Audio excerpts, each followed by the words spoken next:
Good afternoon, grade 2. This is Miss Desiree again, and we will be continuing our literacy time.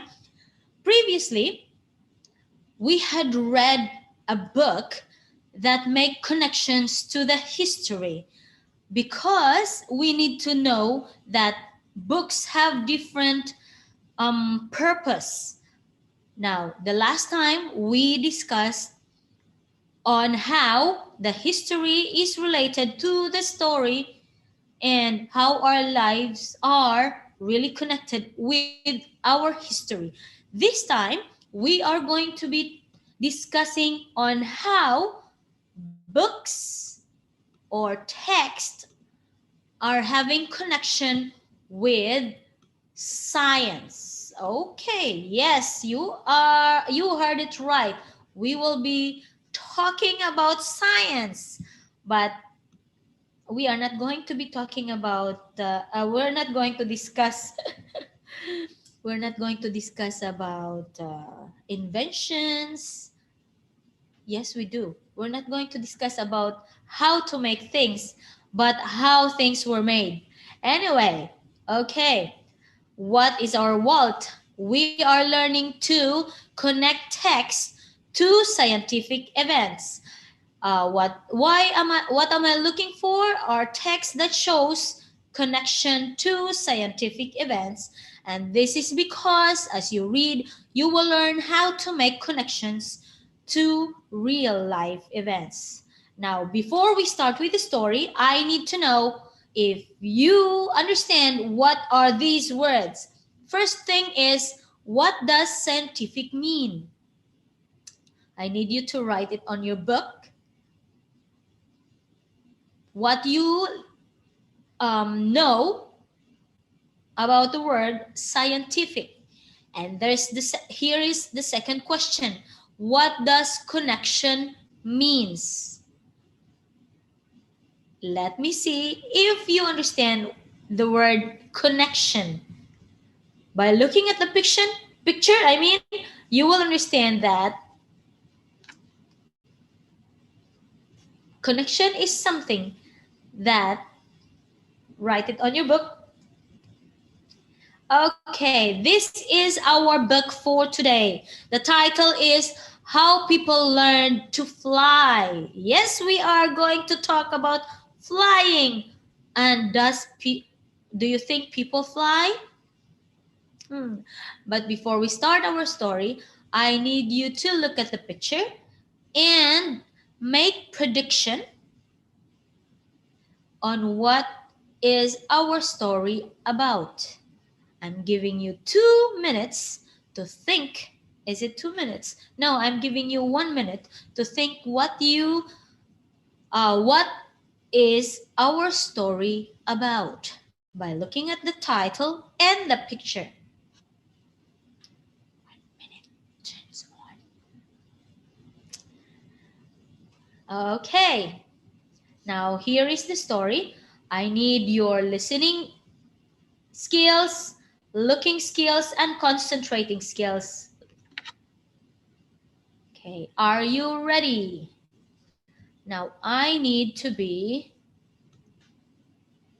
reading the book for you.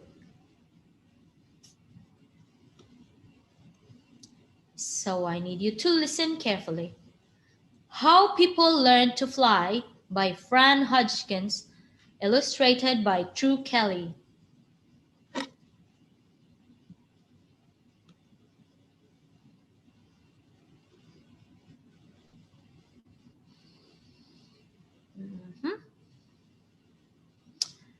How People Learn to Fly.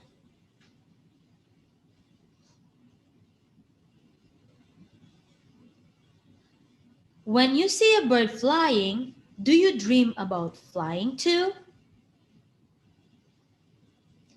Do you run with your arms out, imagining that you're soaring among the clouds? Do you make paper airplanes? Do you fly like kites? If you do, you aren't alone. For thousands of years, people have dreamed how to fly.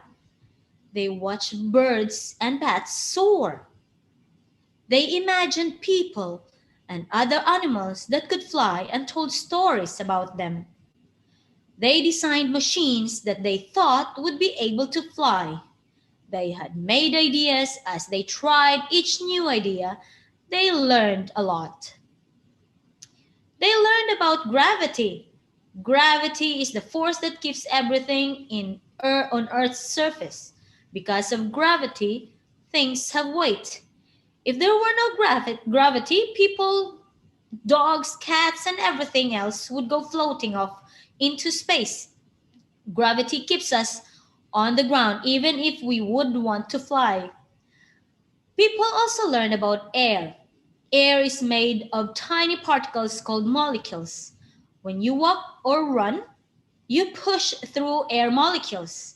They push back on you even though you don't usually feel the push unless the wind blows. People learn that wind could push a kite into the sky.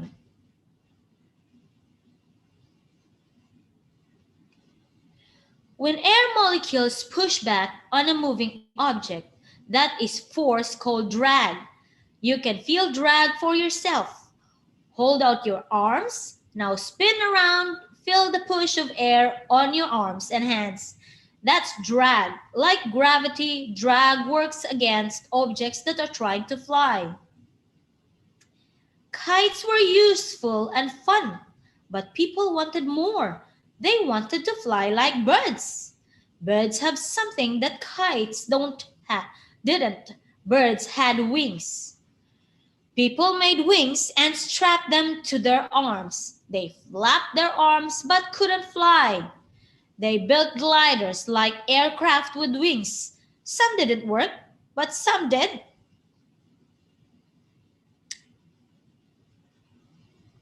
In England, Monk Elmer broke his legs when he tried to fly.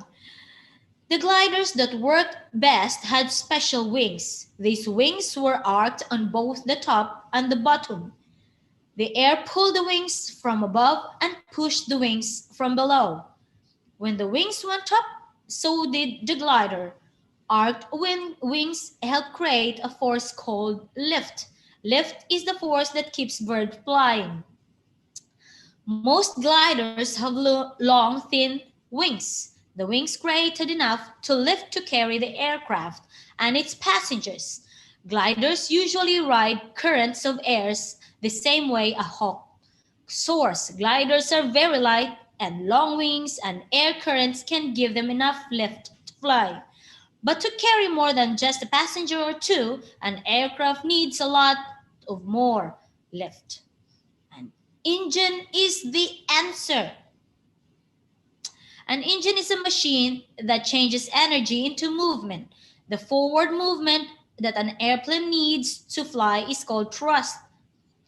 More thrust makes an airplane move forward faster. Moving faster creates lift, and with more lift, an airplane can carry more weight. So an aircraft with an engine can carry passengers or cargo. In 1903, the Wright brothers figured out how to get wings and an engine to work together in order to give an airplane enough thrust to fly. They made the first powered flight at Kitty Hawk, North Carolina. Since then, people have made airplanes that can fly faster than sound can travel. Today, thousands and thousands of people travel on airplanes every day. People really have learned how to fly.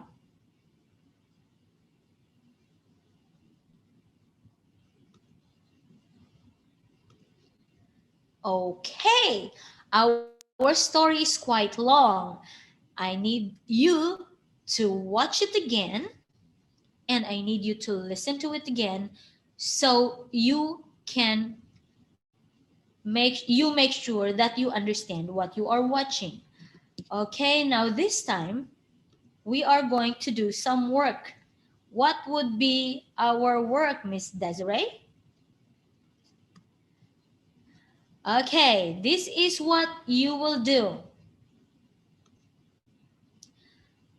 As you replay the video, I need you to jot down, or I need you to write on your book some scientific facts that are in the story. And when we go back to school tomorrow again, I need you to discuss it with Miss Desiree. What are those scientific events that made connections to yourself? Again, I need you to write, I need you to replay the video. After you play the video, I need you to write on your English book the scientific facts that you can see on the book, you can see or hear from the book, from the story, I mean. And the next time we have literacy, we are going to discuss the connections between our book to scientific events. I'll see you all next time, guys. Masalama.